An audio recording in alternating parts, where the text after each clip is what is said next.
I was excluded from every family gathering for the last 5 years. Then my son demanded that I sell my house to pay $200,000 of my greedy daughter-in-law's debts. When I refused, they broke into my home with baseball bats and destroyed everything, leaving $50,000 in damages, until they discovered I had moved out months ago. That's when 8 police officers showed up, and I'm glad to have you here. Follow my story until the end and comment the city you're watching from so I can see how far my story has reached. My name is Rosalind. I'm 62 years old, and for the last 5 years, I've been a ghost in my own family. It didn't happen overnight. The exclusion was gradual, so subtle that for months I convinced myself I was imagining things. It started with small changes. Lance would call less frequently, and when he did, conversations felt rushed, distracted. Then came the excuses about family gatherings. The first time I wasn't invited to Thanksgiving, Lance called 2 days after to apologize. "Mom, there just wasn't enough space at Kira's parents' house. You understand, right? Next year, we'll definitely include you." I believed him. I spent that Thanksgiving alone, heating up a frozen dinner and telling myself that next year would be different. But next year wasn't different. If anything, it got worse. Christmas came and went without an invitation. I found out about the family celebration when I called Lance on Christmas morning to wish him happy holidays. I could hear children laughing in the background, the sound of wrapping paper rustling, my own grandchildren, Emma and little Jake, voices I barely recognized anymore. "Oh, Mom," Lance said, his voice strained. "I'm sorry, we're just having a small thing here. Very intimate. You know how Kira gets stressed with too many people around." Too many people. As if I, their grandmother, was just another guest to accommodate. I hung up the phone and sat in my empty living room, surrounded by wrapped presents I had bought for grandchildren I wasn't allowed to see. The silence was deafening. I had spent 60 years building what I thought was a loving family, only to discover I was expendable. The pattern continued for months. Every birthday, every holiday, every milestone was celebrated without me. I would find out about these gatherings through Facebook posts that Kira would share publicly. Photos of my grandchildren blowing out birthday candles, opening Christmas presents, laughing at Easter egg hunts. In every single photo, there was an empty space where I should have been standing. The worst part wasn't being excluded. It was the casual cruelty of it. Kira would post these photos knowing I would see them. She would tag other family members, friends, even neighbors who had been invited, but never me. It was like she was deliberately showing me my place in the family hierarchy, which was nowhere at all. I remember one particular post that broke something inside me. It was Emma's 8th birthday party, held at the local park.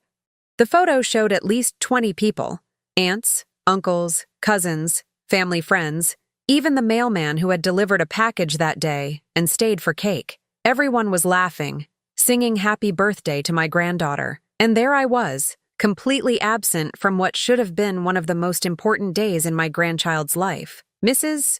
Henderson, my neighbor, mentioned it to me the next day while we were both getting our mail. "Oh, Rosalind, I saw the photos from Emma's birthday party. What a lovely celebration. I'm surprised I didn't see you there." I forced a smile, my cheeks burning with shame. "Oh, I wasn't feeling well that day," I lied, hating myself for protecting people who clearly didn't care about protecting me. The lies became easier over time. When people asked about my family, about my grandchildren, I would make up stories about visits that never happened, phone calls that never came. It was less painful than admitting the truth, that my own son had erased me from his life so completely that I knew more about my neighbor's grandchildren than my own. But the cruelest blow came on Mother's Day 2 years ago. I had been hoping, praying that maybe this one day would be different.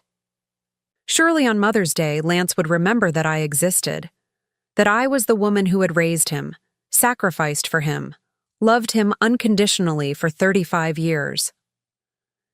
The day came and went in complete silence. No call, no text, no card, nothing. I spent that entire day waiting by the phone, jumping every time it rang, thinking maybe this time it would be him, but it never was. It was just telemarketers and wrong numbers, each ring a fresh reminder of my irrelevance. The next day, Kira posted a photo essay on social media titled, "Celebrating the Amazing Mothers in Our Lives." There were photos of her own mother receiving flowers, her sister being treated to brunch, her friends' mothers being honored and cherished. The caption read, "So grateful for all the wonderful maternal figures who shape our lives every day. Not one mention of me, not one photo." It was as if I had never existed, never given birth to Lance, never spent sleepless nights nursing him through fevers, never worked double shifts to pay for his college education, never been a mother at all. That night, I sat in my bedroom and looked through old photo albums, pictures of Lance as a baby, as a toddler, as a young man, pictures of me teaching him to ride a bike, helping him with homework, cheering at his baseball games, pictures of a relationship that seemed to have been completely forgotten by everyone except me. I closed the album and made a decision that night. I stopped waiting for invitations that would never come. I stopped calling and getting voicemails that were never returned. I stopped sending gifts that were never acknowledged. I decided to protect what was left of my dignity and step back from a family that had already stepped away from me. But stepping back didn't mean I stopped caring. It didn't mean I stopped hurting. Every day, I woke up with the same hollow ache in my chest, the same sense of loss that never quite faded. I had raised a son who had become a stranger, loved grandchildren who barely knew my name, and built a family that had ultimately rejected me. What I didn't know then was that the worst was yet to come. The exclusion, as painful as it was just the beginning. Lance and Kira had bigger plans for me, plans that would test every ounce of strength I had left, and when they finally revealed their true intentions, I would discover something about myself that even I didn't know existed. The capacity to fight back. The doorbell rang on a Tuesday morning in March, sharp and insistent. I wasn't expecting anyone, hadn't been expecting anyone for months. When I opened the door, there stood Lance and Kira, both wearing expressions I had never seen before, not quite hostile, but definitely not loving either. It was the look you might give a stranger you needed something from. "Mom," Lance said, not quite meeting my eyes, "we need to talk." I stepped aside to let them in, my heart doing that foolish little leap it always did when I saw my son. Despite everything, despite the years of silence and exclusion, part of me still hoped that maybe this visit would be different. Maybe they had come to apologize, to explain, to invite me back into their lives. I was so incredibly naive. They settled into my living room like they owned it, Kira perching on the edge of my favorite chair while Lance paced near the window. Neither of them complimented the house, asked how I was doing, or made any of the small talk that usually accompanies family visits. This wasn't a social call. "Mom, we have a situation," Lance began, his voice businesslike. "Kira has some debts that need to be handled immediately." I looked at my daughter-in-law, this woman who had slowly poisoned my relationship with my son over the years. She was staring at her manicured nails, avoiding eye contact.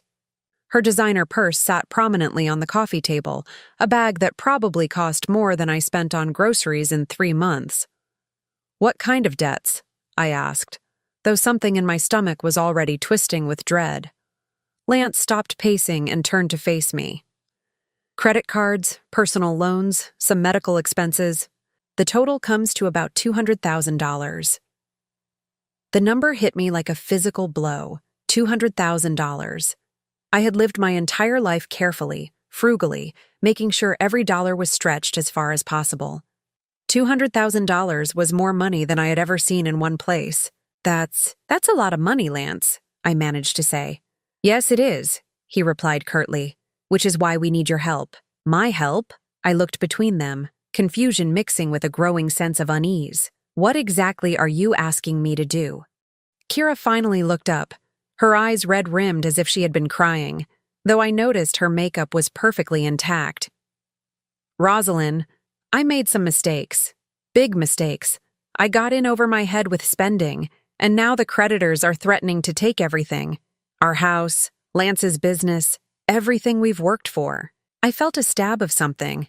Not quite sympathy, but the ingrained response of a mother who had spent decades trying to fix her son's problems.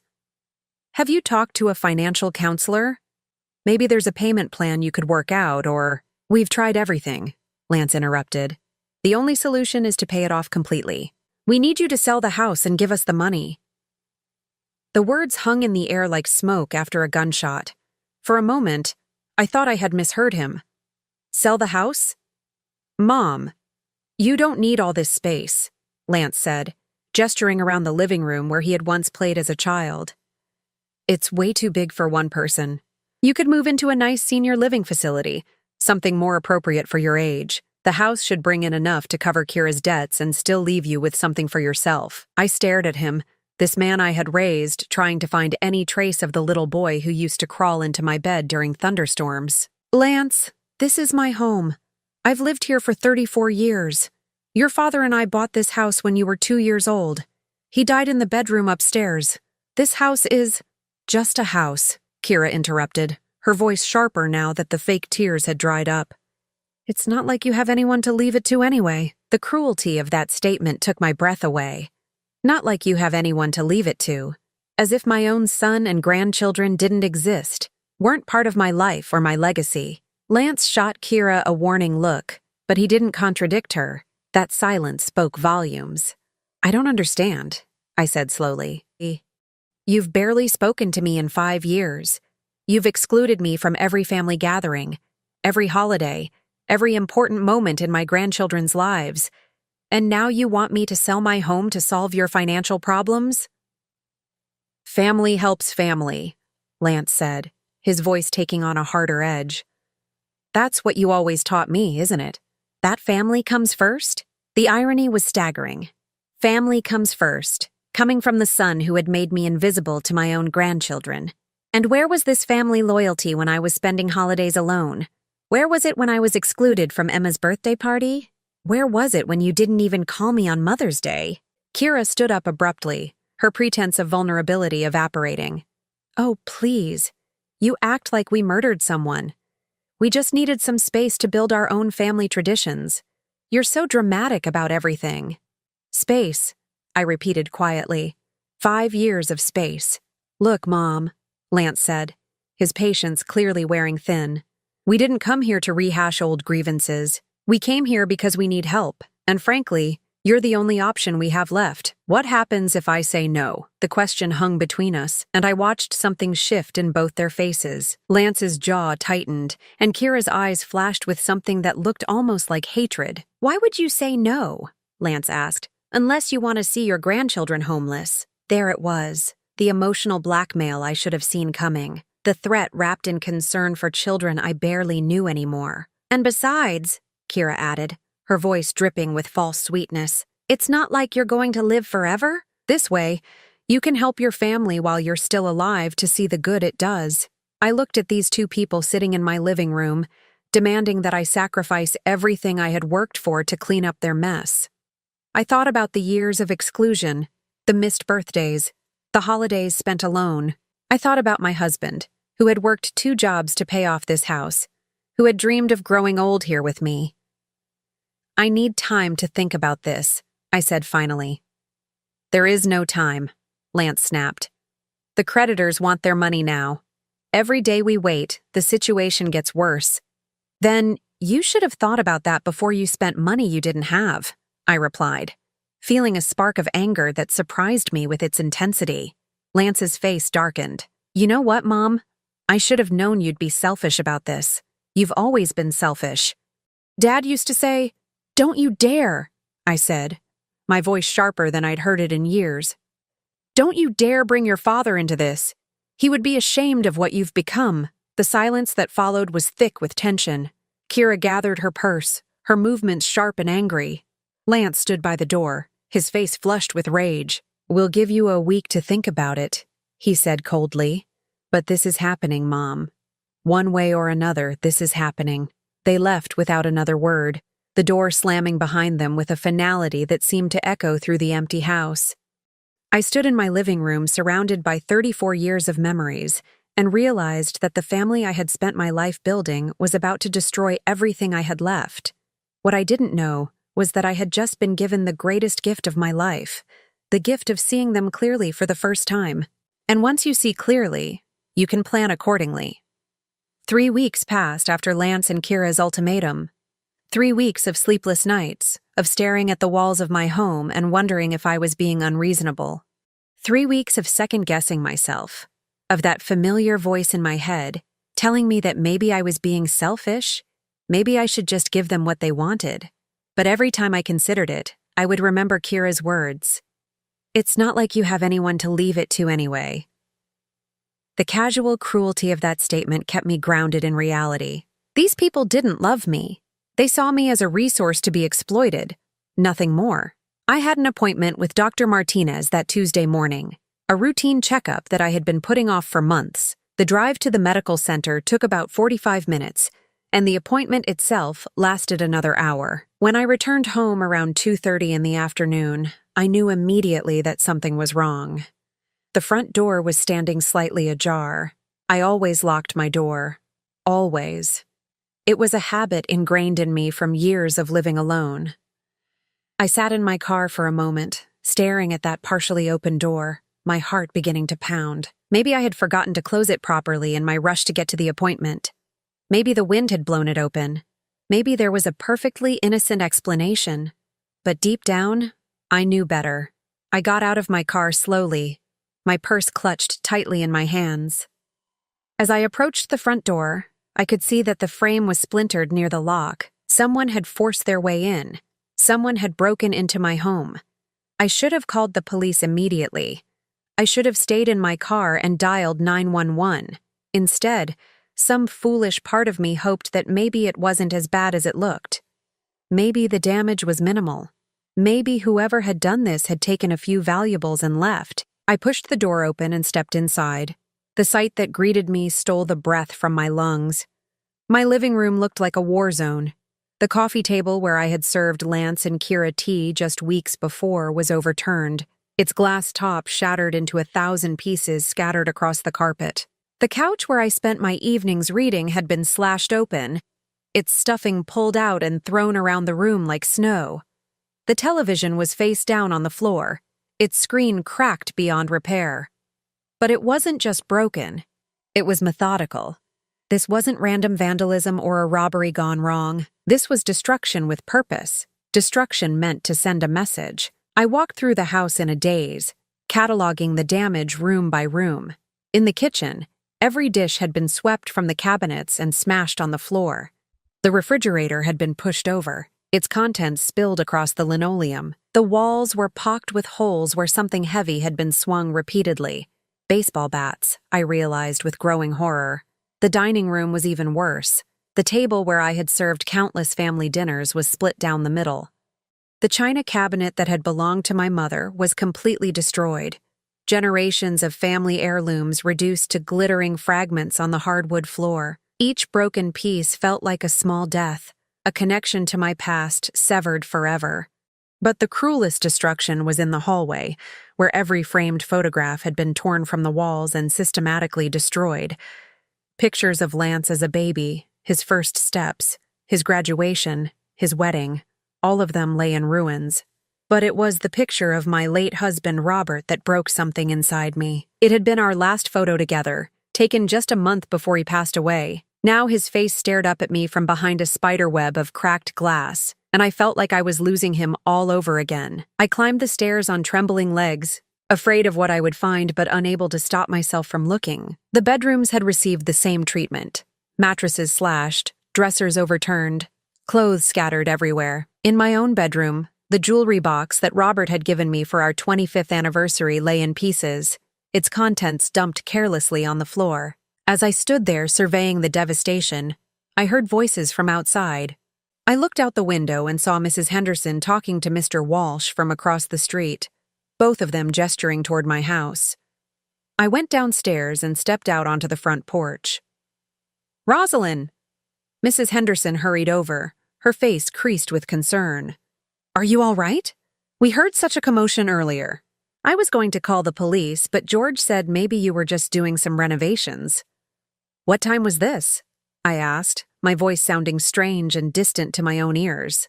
"Oh, around 11:30 this morning," Mr. Walsh said. "There were several men here with baseball bats. We thought maybe you were having some work done. Demolition or something. But then we saw them leave, and the house looked. He gestured helplessly at my broken front door. Can you describe the men? I asked, though I already knew the answer. Mrs. Henderson nodded vigorously. Well, one of them looked just like your Lance, dear. Same height, same walk. In fact, I was going to wave, but they seemed to be in such a hurry. My own son had done this to me. There were 3 others with him, Mr. Walsh added. Bigger men, looked like the type you might hire for moving furniture or manual labor. They all had bats, and they weren't being gentle with them. I thanked my neighbors and went back inside to survey the damage more carefully. As I picked my way through the destruction, I began to notice things that made my blood run cold. This wasn't random destruction, it was calculated. They had targeted specific items, things they knew would hurt me the most. The family photos, the china from my mother, Robert's favorite chair, the piano where I had taught Lance to play when he was 7 years old. The piano. Oh God, the piano. I hadn't even looked in the music room yet. With growing dread, I walked to the back of the house where my beloved baby grand piano sat, or had sat. Now it was a twisted wreck of wood and wire, its lid caved in, its keys scattered across the floor like broken teeth. This piano had been Robert's gift to me when Lance was born. I had played lullabies on it to soothe my baby boy to sleep. I had taught Lance his first songs on these keys, and he had destroyed it. Sitting on top of the ruined piano was an envelope with my name written on it in Lance's familiar handwriting. With shaking hands, I opened it and read the single sheet of paper inside. Mom, now you don't have a choice. Sell what's left or lose everything else too. The $200,000 isn't a request anymore. It's a debt you owe for being such a selfish mother all these years. You have 72 hours to get us the money, or next time will be worse. Don't even think about calling the police. It's your word against ours, and who's going to believe a bitter old woman over her loving family? Lance! I sank down onto the ruined piano bench, the letter trembling in my hands. The cruelty of it was breathtaking. Not only had he destroyed my home, but he had the audacity to call me selfish, to blame me for forcing him to this violence. I looked around at the destruction. $50,000 in damage at least. Probably more. Everything I owned that had any sentimental value had been systematically destroyed. The house itself was still standing, but it felt like a corpse now, empty of everything that had made it home. I should have been devastated. I should have been sobbing, calling someone for help, falling apart completely. But as I sat there in the ruins of my life, something unexpected happened. I started to laugh. Not the bitter laugh of someone who had snapped, but the quiet laugh of someone who had just realized they held all the cards and their opponents didn't even know they were playing a rigged game. Lance thought he was so clever, destroying my house to force me into submission. He thought he had broken me, that I would have no choice but to give him what he wanted. What he didn't know, what none of them knew, was that I hadn't lived in this house for 3 months. Everything they had destroyed, everything they thought would hurt me so badly I would crumble, was just stuff I had left behind when I moved to my new apartment across town. The real treasures, the family jewelry, the important documents, the photographs that actually mattered to me, were all safe in my new home. I pulled out my phone with steady hands and dialed 911. When the operator answered, my voice was calm, almost cheerful. Hello, I'd like to report a break-in and vandalism. Several men destroyed my house this morning while I was at a doctor's appointment. Yes, I can identify them. One of them was my son. As I waited for the police to arrive, I walked through the house one more time, this time with different eyes. This wasn't my devastated home anymore. This was evidence. This was proof of what Lance and Kira were really capable of when they didn't get their way. And I had been preparing for this moment for longer than they could possibly imagine. To understand what happened next, I need to take you back 6 months to a conversation I was never supposed to hear. It was a warm September evening, and I had driven to Lance and Kira's house to drop off birthday presents for Emma.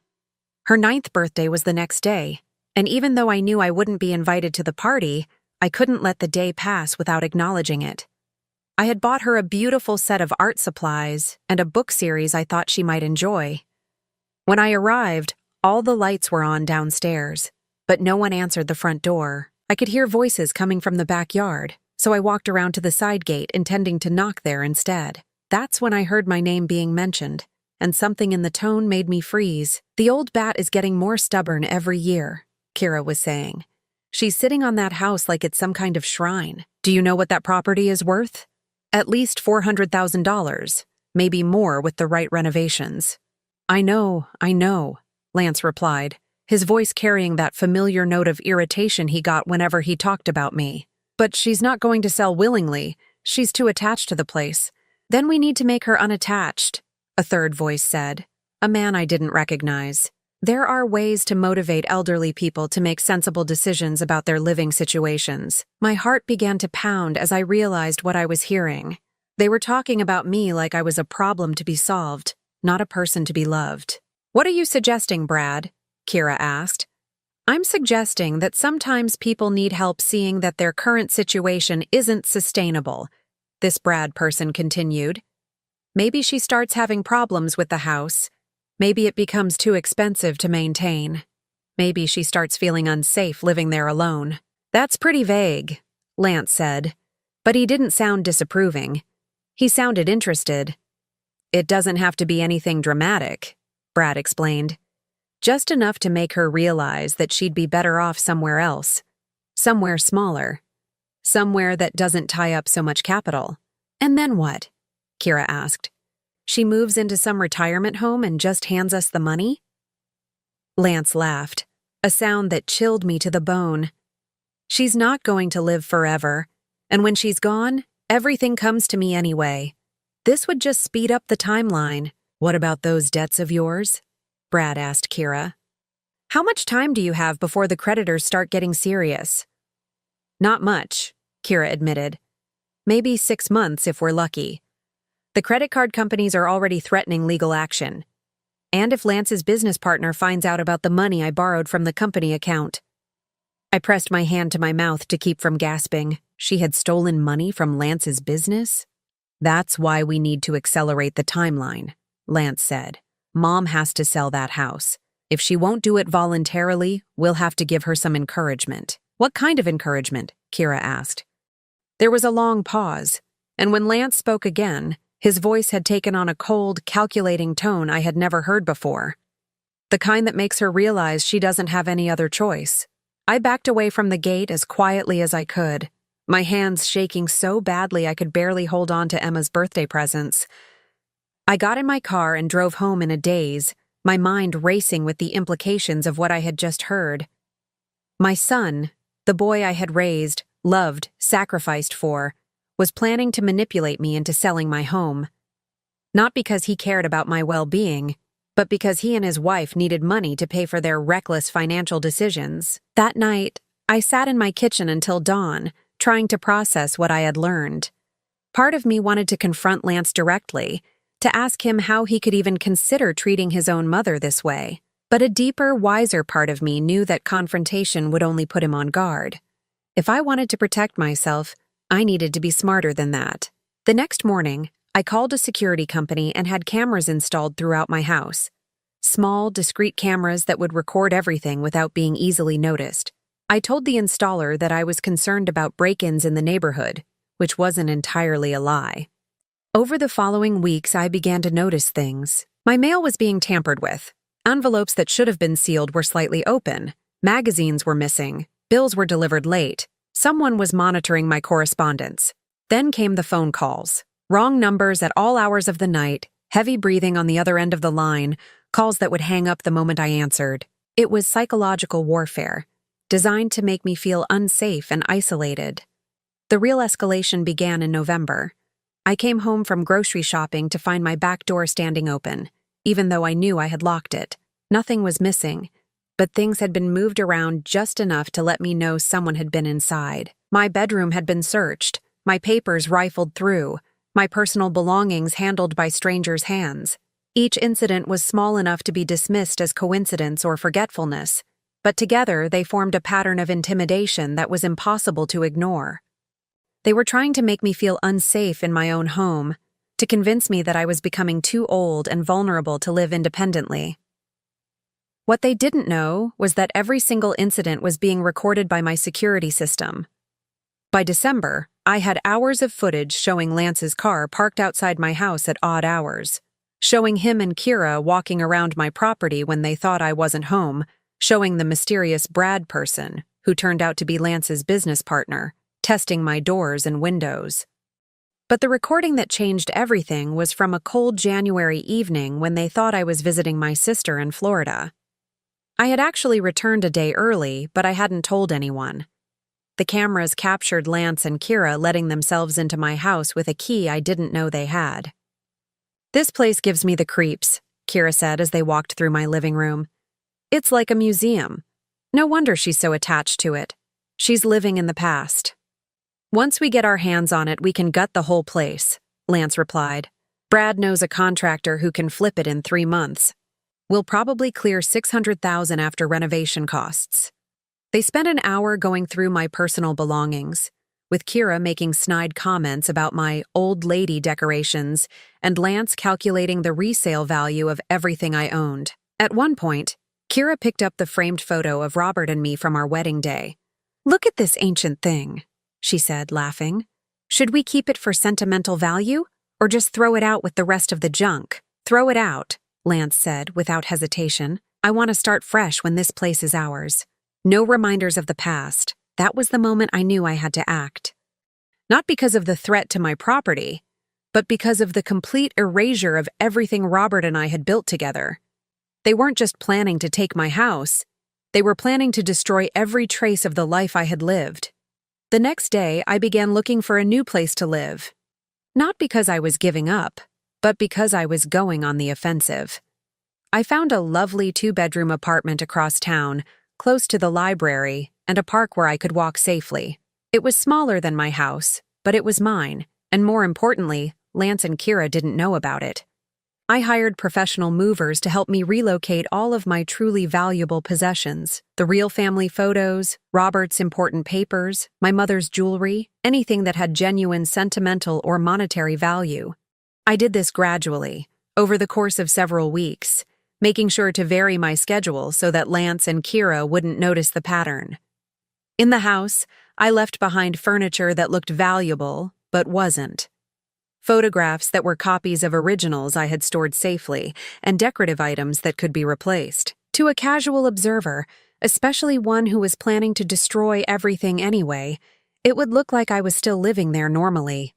I also upgraded my security system, installing cameras that would transmit footage directly to a cloud storage service that Lance and Kira couldn't access even if they found and destroyed the physical recording devices. By February, I was fully established in my new apartment, though I continued to visit the house regularly to maintain the illusion that I still lived there. I was ready for whatever they might try next. I didn't have to wait long. The escalation came in early March, right after their ultimatum about the $200,000. When I refused to sell immediately, I could see the desperation in their eyes. They were running out of time, and desperate people do desperate things. I had been tracking their movements for weeks, and I could see the pattern forming. Brad had been recruiting some men, day laborers who needed cash and weren't too concerned about the legality of their work. Lance had been buying supplies, including several baseball bats that he charged to a credit card I wasn't supposed to know about. They were planning something big, something that would force my hand once and for all. So on that Tuesday morning when I told Dr. Martinez's office that I would be in for my appointment, I made sure that Lance and Kira knew about it. I called Lance and left a voicemail, mentioning casually that I would be out of the house for most of the day, that I had a doctor's appointment and then planned to run some errands. I wanted them to think they had the perfect opportunity. What they didn't know was that I had installed additional cameras the night before. Cameras that would capture everything from multiple angles. I had also contacted a private investigator, a retired police officer named Detective Morris who specialized in documenting domestic crimes. When I left for my appointment that morning, Detective Morris was already in position across the street, with professional video equipment that would record everything in high definition. I knew what they were planning to do to my house. I had been counting on it. Because sometimes, when you want to catch someone in the act, you have to give them the perfect opportunity to reveal who they really are. The police arrived faster than I expected. Officer Martinez was the first through my broken door, a middle-aged woman with kind eyes and the demeanor of someone who had seen too much human cruelty to be easily shocked. Behind her came Officer Johnson, younger and clearly disturbed by the level of destruction he was witnessing. "Ma'am, are you injured?" Officer Martinez asked, her eyes scanning me for signs of trauma. "No, I'm fine," I replied, my voice steady. "I wasn't here when this happened. I was at a doctor's appointment." Officer Johnson was already taking photographs of the damage, moving systematically through each room. "This is extensive," he said, shaking his head. "Whoever did this wasn't just robbing you. They wanted to hurt you." "Yes," I agreed. "They did." Officer Martinez pulled out her notepad. "Do you have any idea who might have done this? Any enemies? Anyone who might have a grudge against you?" I took a deep breath. This was the moment I had been preparing for, but it still felt surreal to be saying the words out loud. "It was my son, Lance Holloway, and at least 3 other men. My neighbors saw them." Both officers exchanged glances. Cases involving family members always complicated things. "Ma'am, that's a serious accusation," Officer Martinez said gently. "Are you sure about this?" "I'm completely sure," I replied. "And I have proof." I led them to the small closet under the stairs where I had hidden the main recording device for my security system. The cameras throughout the house had been destroyed, as I knew they would be, but the central unit was hidden behind a false panel that Lance had never known about. "This system has been recording everything that happens in this house for the past 6 months, I explained as I retrieved the device. "It also uploads automatically to a cloud storage service. So even if this unit had been destroyed, the footage would still exist." Officer Johnson's eyebrows rose. "You've been recording for 6 months? Why?" "Because I knew this was coming." Over the next hour, I showed them everything. The footage of Lance and Kira entering my house without permission in January. The recordings of Brad and his associates surveying my property. The audio of conversations where they discussed how to motivate me to sell my house. The systematic harassment campaign that had been building for months. But the piece de resistance was the footage from that morning, captured by Detective Morris from his position across the street. High-definition video of Lance directing 3 men with baseball bats as they systematically destroyed my home. Clear audio of him saying, "Make sure you get everything. I want her to know she has no choice now." Officer Martinez watched the footage with growing amazement. "Mrs. Holloway, this is one of the most well-documented cases of domestic vandalism I've ever seen. Your son and his associates committed multiple felonies, and we have it all on tape." "There's more," I said quietly. I pulled out a thick folder I had been keeping in my purse. Financial records showing that Kira Holloway embezzled over $75,000 from my son's business. Bank statements proving that they've been forging my name on credit card applications. Phone records documenting hundreds of harassing calls to my number over the past 4 months. Officer Johnson stared at the documents. "How did you get all of this?" "I hired a private investigator 3 months ago," I explained. "Detective Morris. He's the one who filmed today's incident. When you suspect someone is planning to commit crimes against you, it's wise to gather evidence." The 2 officers stepped outside to call for backup. Through my broken window, I could see them talking on their radios, their expressions serious. When they came back inside, Officer Martinez was carrying a tablet. "Mrs. Holloway, we've run the names you gave us through our system. Lance Holloway has an outstanding warrant for failure to appear in court on a previous assault charge. Kira Holloway is wanted for questioning in connection with credit card fraud in 2 other counties. And this Brad Malloy person has a record going back 15 years. Assault, theft, conspiracy." I wasn't surprised. People who would destroy an elderly woman's home for money weren't likely to be first-time offenders. "We're going to need you to come to the station to give a formal statement," Officer Martinez continued. "And we'll need copies of all this evidence. How soon can Detective Morris get us his footage from today?" "He should be here any minute," I said. "I texted him when you arrived." As if on cue, there was a knock at my broken door. Detective Morris entered carrying a professional camera and a briefcase full of equipment. He was a tall, lean man in his 60s with silver hair and the sharp eyes of someone who had spent 30 years catching criminals. "Officers," he said, nodding to Martinez and Johnson.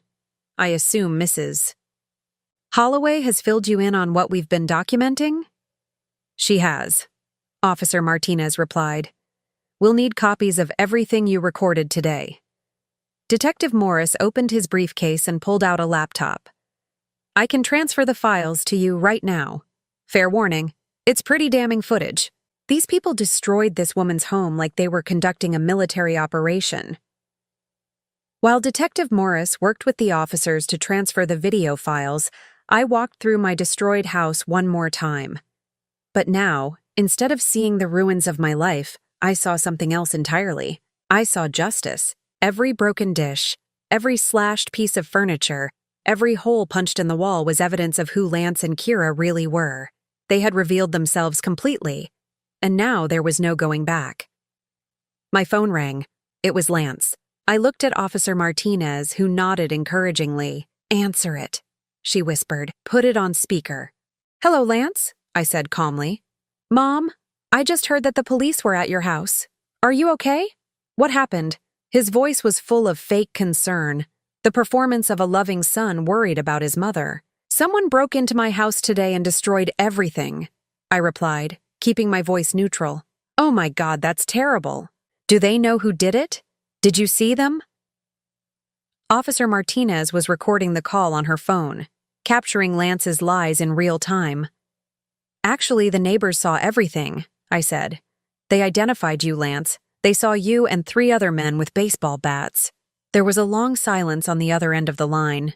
When Lance spoke again, his voice had changed completely. The fake concern was gone, replaced by barely controlled rage. "You called the cops on me? Your own son? You destroyed my home," I replied simply. "I was trying to help you. You're too old to live in that house by yourself. This was for your own good. $50,000 in damage was for my own good?" "You know what, Mom? Maybe now you'll listen to reason. Maybe now you'll do what's right for the family instead of being so goddamn selfish all the time." Officer Martinez made a gesture for me to keep him talking.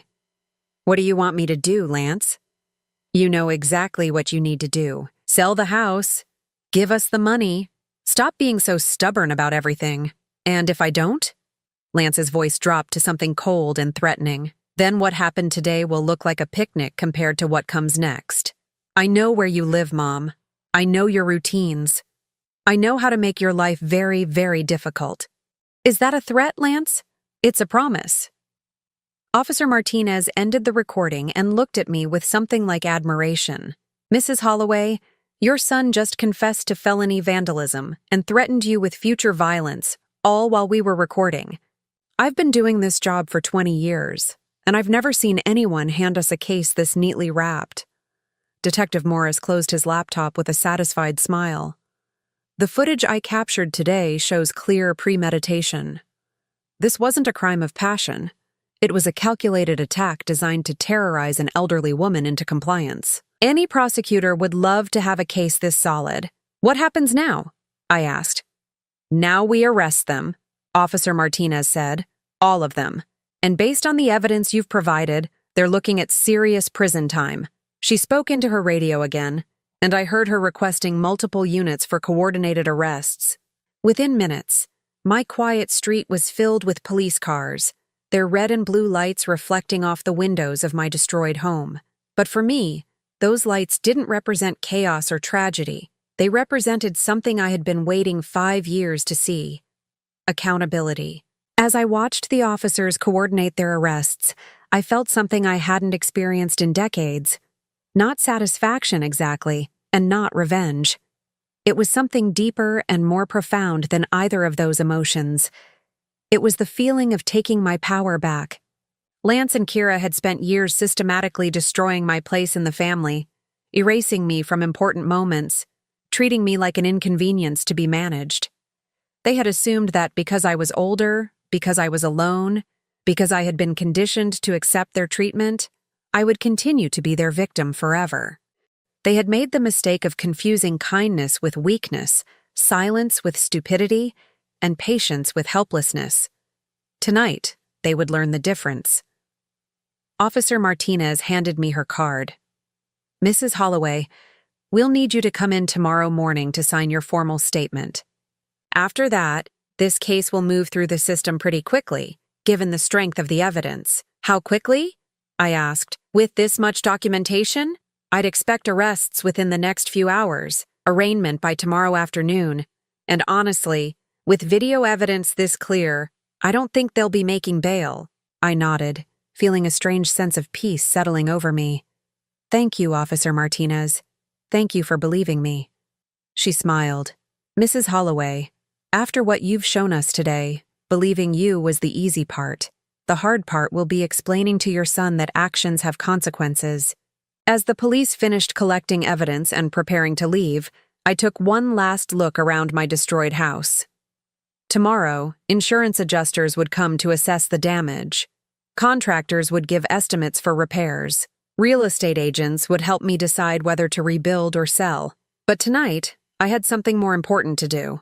I had to go home to my real home, my quiet apartment across town where my actual treasures were safely stored, and begin the next chapter of my life. A chapter where I was no longer anyone's victim. 8 months later, I sat on the balcony of my apartment, watching the sunset paint the sky in shades of gold and pink. In my hands was a letter I had been expecting but dreading. Correspondence from the state correctional facility where Lance was serving his sentence. I set it aside, unopened. Some conversations were over, whether the other person realized it or not. The trials had been swift and decisive. Lance received 2 years for felony vandalism, criminal conspiracy, and elder abuse.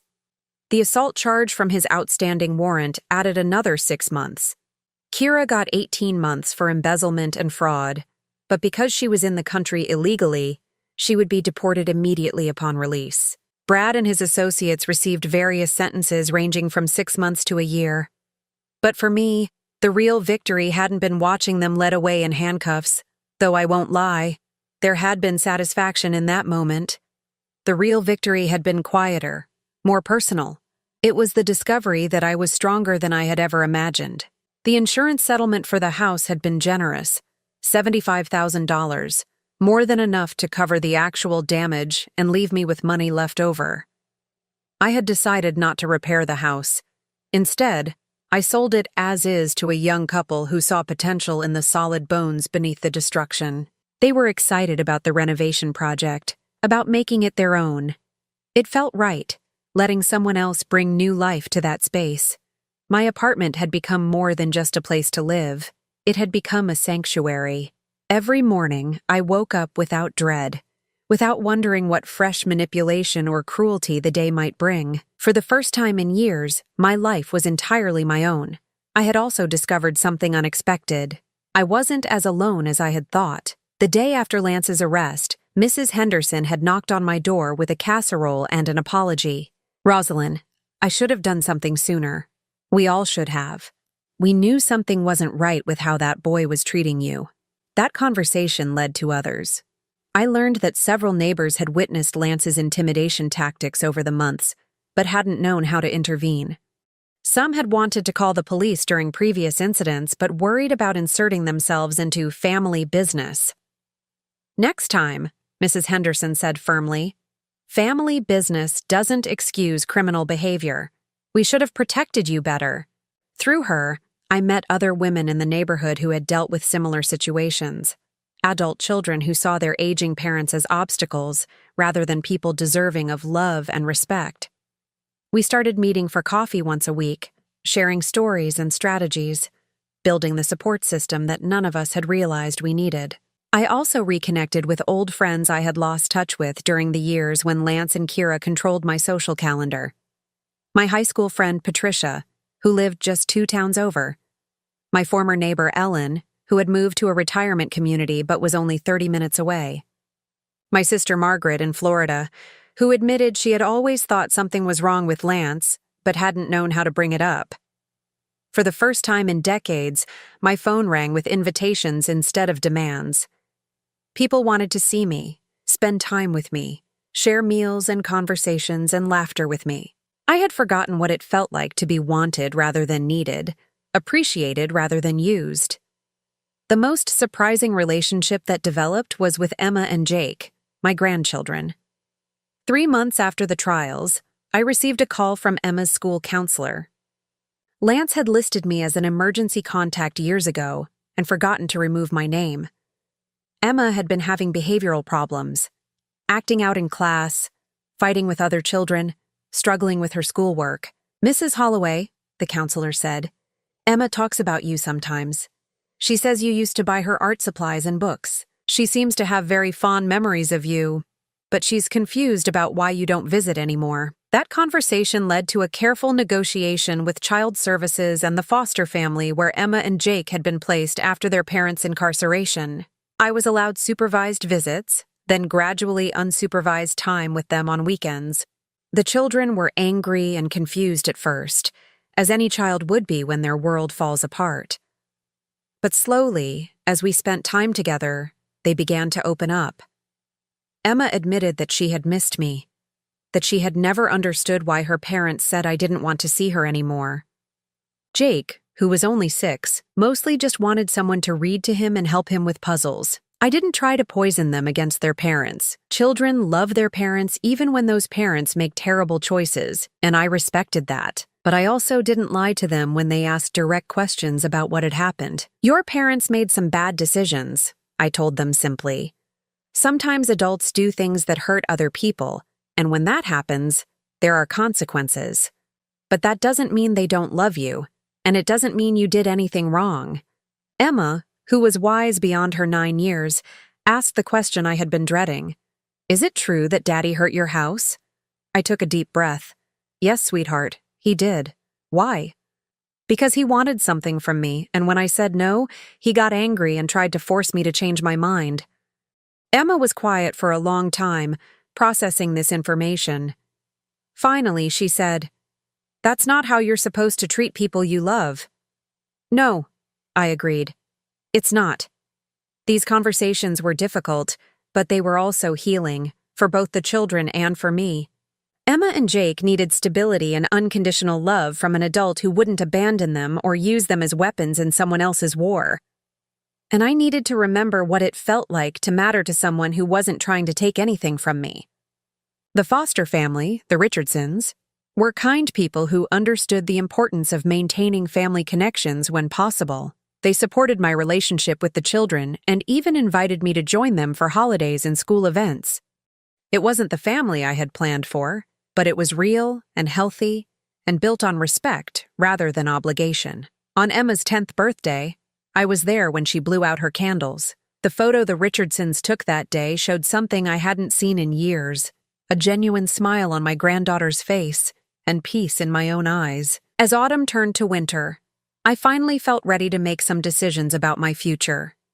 I had been living day by day for so long, just surviving, that I had forgotten I could also plan and dream and hope. I enrolled in a watercolor painting class at the community center, something I had always wanted to try but never made time for. I joined a book club at the library. I started volunteering at a local literacy program, helping adults learn to read. Each activity brought new people into my life, new friendships based on shared interests rather than shared DNA.